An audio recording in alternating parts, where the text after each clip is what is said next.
This happened in 2018 when I was living in a small town outside Flagstaff, Arizona.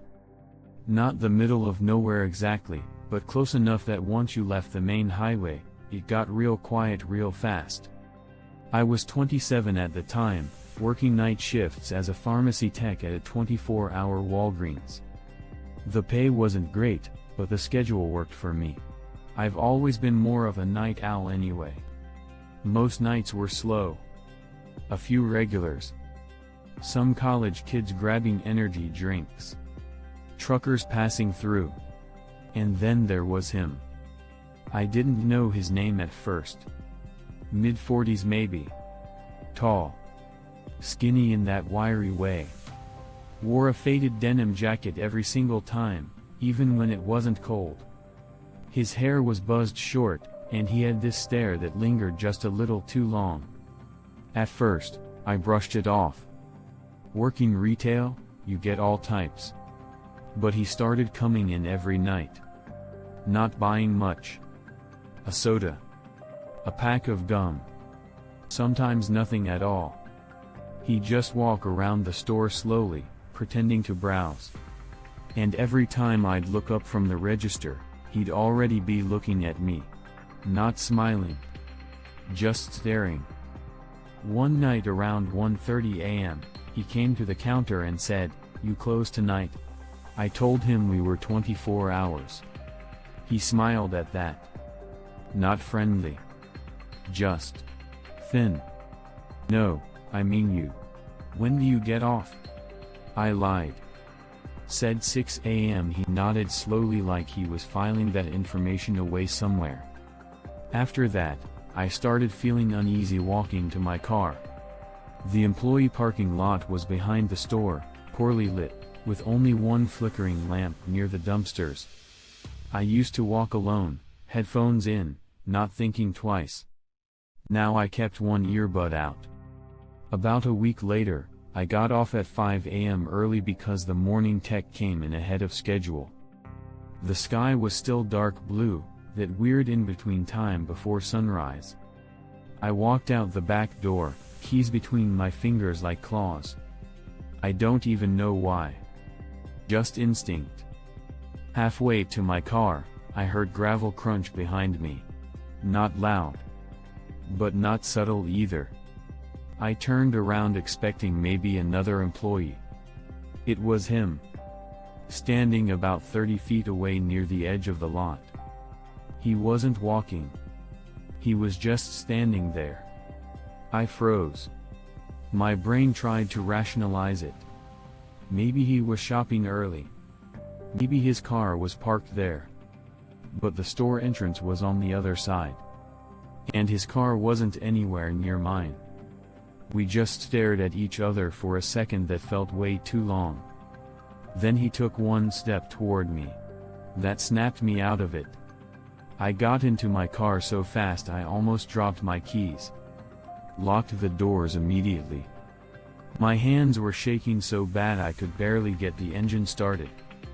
When I looked up, he was closer. Maybe 15 feet away now. Still not running. Just walking slowly. I peeled out of that parking lot like a maniac. I didn't tell anyone that night. I didn't want to sound dramatic. But I started asking coworkers to walk me out after that. 2 days later, he came in again. Acting normal. Like nothing happened. He bought a soda and leaned on the counter. "You got home safe the other night?" he asked casually. My stomach dropped. I never told him when I got off that day. I forced a laugh and said, "Yeah, why wouldn't I?" He shrugged. "Just making sure." After that, I told my manager everything. She said they couldn't ban him unless he actually did something inside the store. Corporate policy. So we waited. And then he did something. One night around 2 a.m., a regular customer came up to me and quietly said, "Hey, that guy in the denim jacket? He's been sitting in his truck in the parking lot for like an hour. Just watching the store." I looked through the front windows. There it was. An older white pickup parked crooked across two spaces. Engine off. Lights off. But I could see the silhouette in the driver's seat. Not moving. Just facing the building. Watching. We called the non-emergency police line. An officer drove by about 20 minutes later. The truck was gone. 2 nights after that, things escalated. I got off at 6 a.m. this time. Sun barely coming up. My coworker walked me out. We joked around like normal, trying to shake the tension. When I got home, I noticed something weird. My apartment door looked off. The welcome mat was slightly folded up against the frame. I never leave it like that. I unlocked the door slowly. Inside, nothing looked obviously disturbed. But my bedroom window was cracked open. I never opened that window. Ever. I live on the 2nd floor. My heart was pounding so hard I could hear it in my ears. I checked the whole apartment. Closet. Bathroom. Shower curtain. Everything. No one there. But my jewelry box was open. And one of my dresser drawers was halfway pulled out. I didn't keep cash. Nothing huge was missing. But things had been touched. Moved. That's worse, somehow. I called the police. They came, took a report, dusted for prints. No clear signs of forced entry. The officer asked if anyone had a key. No. Then he asked if anyone might have been watching me. And that's when it all spilled out. The store. The parking lot. The truck. 2 days later, police pulled surveillance footage from Walgreens. They saw his truck circling the lot multiple nights. Parking. Leaving. Coming back. Then they checked traffic cams near my apartment complex. Same truck. Parked across the street 3 separate nights. Just sitting there. Turns out his name was Daniel Harper. He had a prior charge in another county for stalking an ex-girlfriend. Nothing violent enough to lock him up long term. But enough to establish a pattern. Police brought him in for questioning. He denied everything at first. Then admitted he just liked watching me because I seemed quiet. That phrase still makes my skin crawl. They couldn't prove he entered my apartment, but they charged him with stalking based on the surveillance and repeated behavior. I filed for a restraining order immediately. The judge granted it. I moved out 2 weeks later. Didn't tell anyone except close family where I was going. For months after, I jumped every time I heard footsteps behind me. I stopped working nights. I stopped wearing my name tag outside of work. I even changed my hairstyle.